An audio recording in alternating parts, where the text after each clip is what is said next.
el gobierno federal.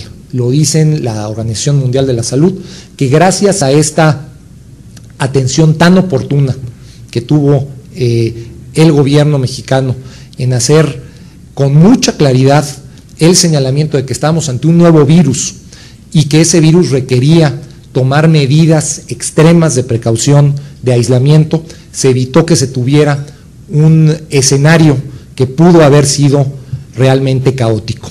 Hay un estudio por parte de la Organización Mundial de la Salud que establece que si el gobierno mexicano no hubiera tomado las medidas que tomó con la oportunidad que las tomó, el saldo final que hubiéramos tenido en México se hablaría del orden de 8.500 muertos y claramente más de 4 millones de personas infectadas, que lo cual hubiera sido caótico y la capacidad de respuesta del sector salud se hubiera visto claramente superada.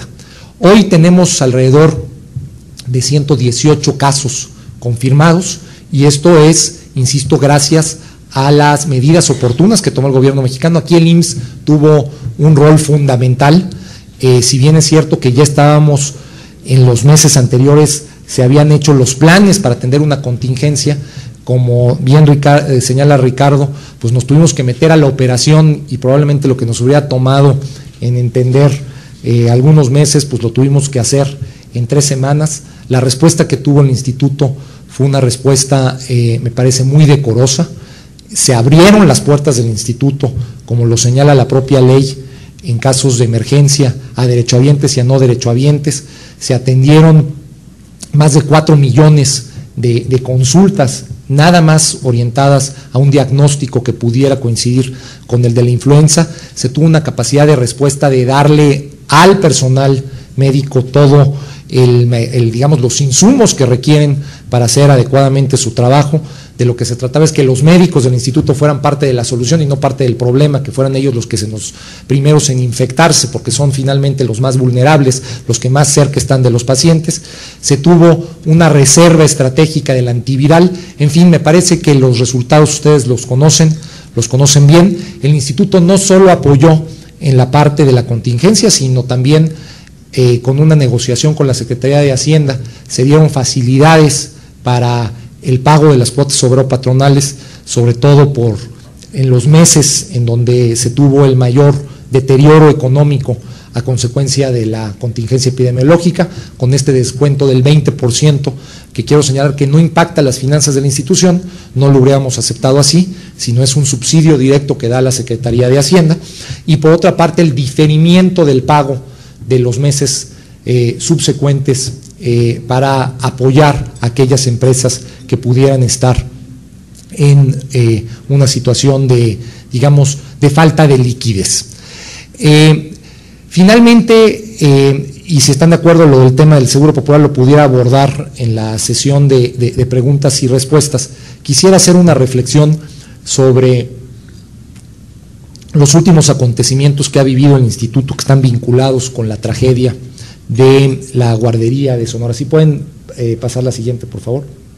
La siguiente. Miren, el sistema de guarderías del instituto, contamos con 1.568 guarderías actualmente que le dan servicio a más de 197,000 madres y padres derechohabientes, y que en su conjunto se atienden a más de 236,000 niños.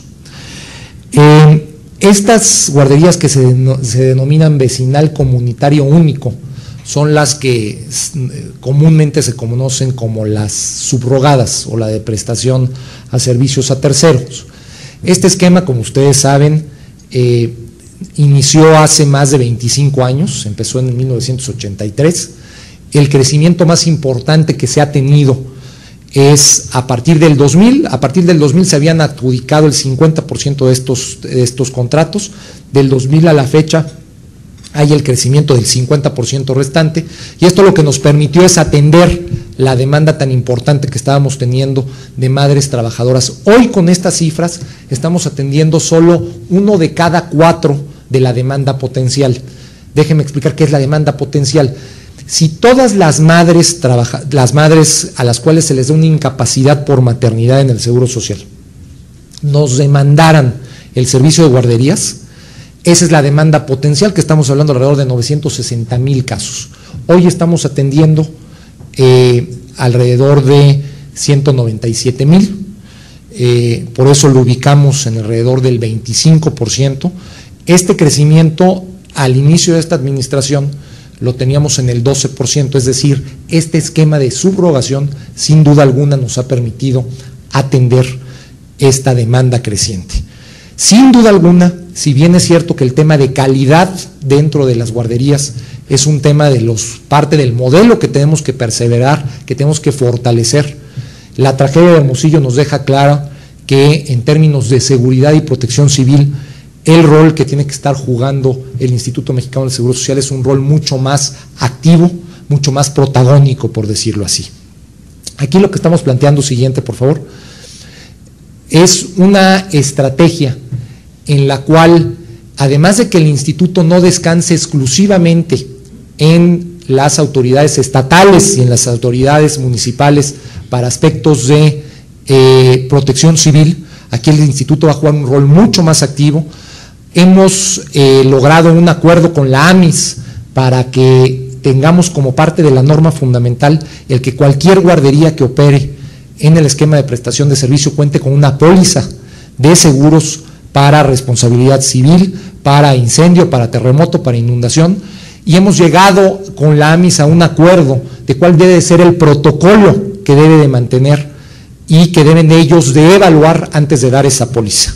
Esto es lo que se ha establecido. También estamos estableciendo comités en los cuales, si en todas las escuelas públicas y privadas hay asociación de padres de familia, queremos que en cada guardería haya un comité de seguridad integrado principalmente por los padres de familia, que publicitemos en la página de internet no solo quiénes son los dueños, quiénes son los accionistas, sino que sobre todo publicitemos cuáles son los resultados que se han tenido en materia de protección civil, para que sea la sociedad y sobre todo los padres de familia los que sean los responsables de identificar si se está cumpliendo o no con la norma. Hemos habilitado un call center para atender las demandas que nos hagan y las quejas que nos hagan los padres de familia, y también hemos llevado a cabo una revisión con estándares mucho más altos en materia de protección civil. El resultado lo vamos a tener en las próximas semanas. Sin duda alguna hay guarderías que hemos identificado que no cumplen con estos nuevos parámetros, que tendremos que reubicar, que tenemos que dar por terminado ese contrato. Y el último aspecto, que es el vinculado con la transparencia, y lo comentábamos en la mesa, sin duda alguna tenemos que seguir con el esquema de la subrogación, pero con un esquema como se hizo ya en esta administración, que fue de transitar de un esquema de asignación directa a un esquema de licitación, de acuerdo a lo que establece la ley de adquisiciones, y también tenemos que publicitar de manera mucho más efectiva, quienes están interesados en participar en estas licitaciones. Tenemos que ser mucho más transparentes, y eso es lo que vamos a hacer, y esa es la demanda que nos ha dado la sociedad después de esta tragedia de la guardería de Hermosillo. Yo con esto quisiera concluir esta introducción, atendiendo sin duda las preguntas y las dudas que sin duda pudieran tener, no sin antes volver a agradecer la oportunidad de estar con ustedes, el poder haber compartido de manera muy breve cuál es la visión y los retos que tiene el Seguro Social en los próximos 3 años. Agradezco nuevamente su atención y quedo a sus órdenes para la atención de preguntas y respuestas. Muchas gracias.